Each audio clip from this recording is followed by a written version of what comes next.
Carried down.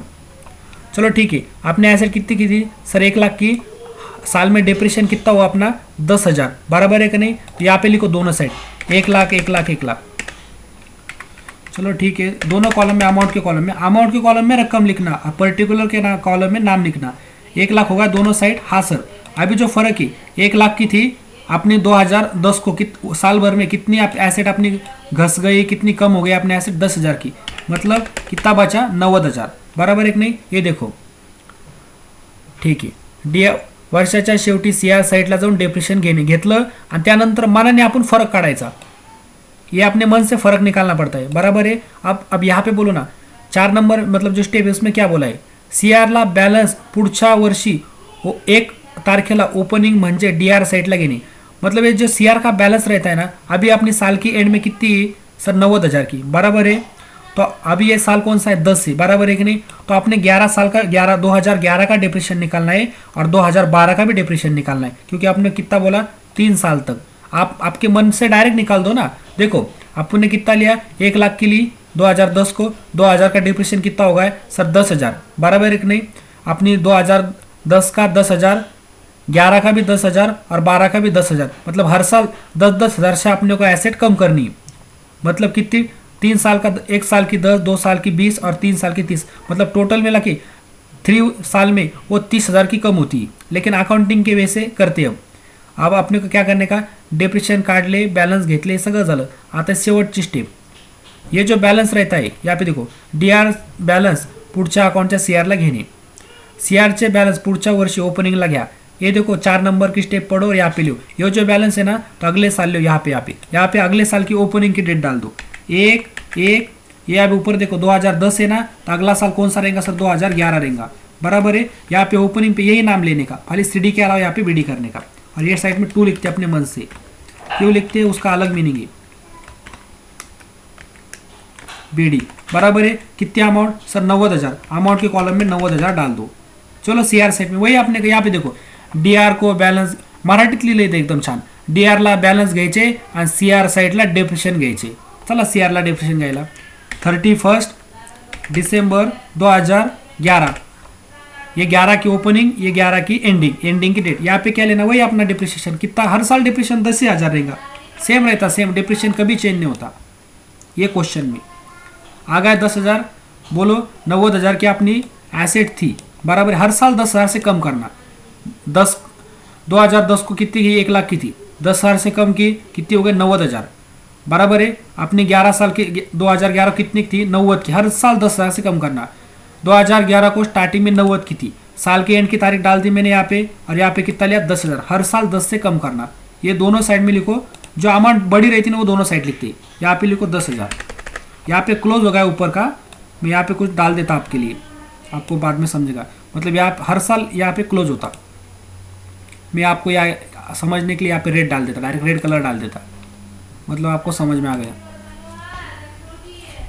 हाँ ये होगा यहाँ पे क्लोज। अब ये 2011 चालू है, 2011 आपने क्या करने का, डीआरला बॅलन्स घ्यायचे, सीआर साइडला डिप्रेशन घ्यायची। ये मैंने डीआर को बैलेंस लिया और सीआर को डिप्रेशन लिया। कितनी रकम थी 90,000, ये बड़ी वाली ना, ये लिखो यहाँ पे, और यहाँ पे भी 90,000 लिखो, दोनों साइड वही लिखना, बराबर हो गया। अब सीआर साइड में अपनी कितनी थी 2011 को सर 90,000 की थी, अब वो साल का डिप्रेशन माइनस करो, वो साल भी कितनी की यूज़ की अपन ने 10,000, हर साल 10,000 की अपन यूज़ करेंगे, मतलब कितनी बची सर 80,000 की बची। जो फर्क आता है उसको अपन क्या बोलते हैं, यहाँ पे क्या बोला अपन ने, बाय बैलेंस सीडी, यही बोलने का, कुछ भी नया नहीं इस क्वेश्चन में, काफ़ी इजी क्वेश्चन है, डाल दिया होगा सेम। यही देखो डीआर से बैलेंस घ्यायचे सीआर, मतलब अपना जो डीआर साइड का ये जो बैलेंस रहता ना, ये अपना डीआर साइड का सीआर साइड, ये सीआर साइड का बैलेंस अगले साल ओपनिंग को लेने का। ये अकाउंट यहाँ क्लोज होगा, यहाँ क्लोज में हर साल का अलग अलग क्लोज करना, वही अपना मैं यहाँ से आपके लिए रेड लाइन लेता हूँ, आपको समझेगा। होगा मेरा यहाँ पे क्लोज, बराबर है।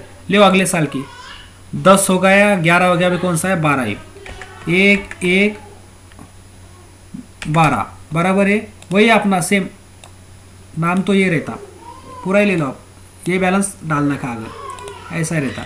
चलो 2 और आगे डाल दो क्या है, तो यहाँ पे बाय आ गया, मैं कट करता, अपने मन से यहाँ पे 2 लिखने का, क्यों लिखते हैं उसका अलग मीनिंग है। यहाँ पे खाली बीडी बोलना, वहाँ पे सीडी मैंने कॉपी किया इसके लिए, वैसे ऐसा आ रहा है। 80 हो गए. सेम अपना DR चे बॅलन्स घ्यायचे आणि CR साईडला डेप्रिशिएशन घ्यायचे. DRला बॅलन्स घेतले आणि CR साईडला काय घ्यायचं, डेप्रिशिएशन. डेप्रिशिएशन हे वर्षाच्या शेवटी काढीत असते. डाल दो 12. चलो ठीक है.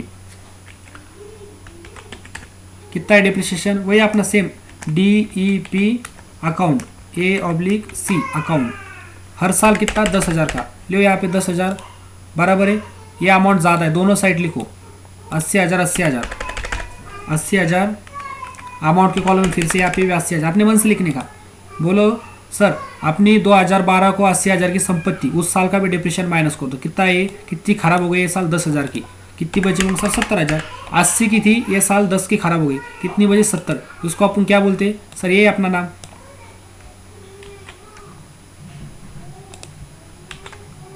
बराबर हो गया. अब ये बंद हो गया. हर साल बंद करने का मतलब, बंद करने के बाद समझ में आता कहाँ अकाउंट बंद हो रहा है, कहाँ चालू हो रहा है.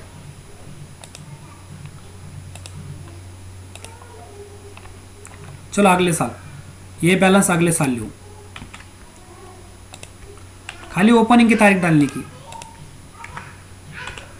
तारीख सर वही अपना 10 हो गया, 11 हो गया, 12 हो गया. यहाँ पे कौन सा रहेगा, 13.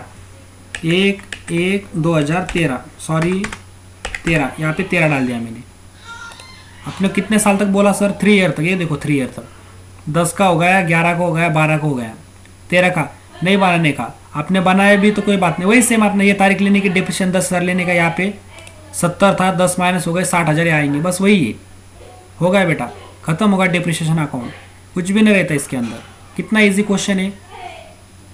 मैं आपको क्या करता, 1-2 वीडियो में खाली अपने जो करंट क्या कार अकाउंट, मशीन अकाउंट, वो 2-3 अकाउंट बना के दिखाता, और लास्ट के एक वीडियो में क्या करता, डिप्रिसिएशन अकाउंट समझाता. ये काफ़ी इजी रहता है.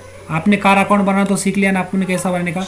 मैं आपको एक बार क्वेश्चन फिर से समझाता. आपने क्या करना पड़ता, आपने कितने में लिया वो DR सेट में डालने का, और CR सेट में क्या करने का, ये डिप्रेशन डालने ने 10,000. बराबर है. साल के शुरुआत में आपने कितने में लिया, 1 लाख में. डिप्रेशन कितना हुआ सर, 10,000 का. बराबर है कि नहीं. मतलब साल भर कितने के एसेट आपने यूज़ किया, उसको यूज़ किया, वापरा सर 10,000 का. तो कितने बचे अपनी, 90,000 की. बराबर है. तो अगले साल छाती ठोक के बोलने का, हमारे पास 90,000 की कार है, 90,000 की कार है. बराबर है. वो 90,000 की कार अगले साल भी लिखना, 2011 को स्टार्टिंग में 90,000 की कार है. लेकिन 11 को भी पूरे साल अपन ने उसको यूज़ किया क्या नहीं. तो 11 का डिप्रेशन कितना हुआ सर, 10,000. बराबर है. तो साल के एंड में 2011 को साल के एंड में लिखना 10,000. बराबर है. 10,000 अब 90 की थी साल 2011 को, साल के शुरुआत में. एंड में अपन ने क्या करना, 10,000 माइनस करना साल भर यूज़ किया वाला. कितने बचे, 80. ये 80 है ना, अगले साल फीस भेज देना यहाँ पे. बराबर है. तो 80 2012 में कितनी की थी अपनी, 80 की. 2011 में अपन ने कितने हज़ार की यूज़ किया उसको, 10,000 का. कितनी बची, 70,000. वो अगले साल भेज दो. ऐसा रहता है. इस तरह डिप्रेशन अकाउंट बनाना पड़ता है. ये पे नाम डालने का, यहाँ पे सोल्यूशन लिखने का, और यहाँ पे टाइटल रहता है इन द बुक्स ऑफ, क्या आपका दुकान का क्या नाम है अपना, राम कंपनी. मैं यहाँ पे डाल देता राम कंपनी, मैं शॉर्ट में डाल देता. और यहाँ पे कार अकाउंट नीचे. ये नहीं डालना, ये मैंने स्टेप का ये लिया वाला है, ये नहीं डालने का. आप खाली 1-2 वीडियो देखो, 1-2 बार करो, आपको समझ में आ जाएगा. हार्ड नहीं है ज़्यादा.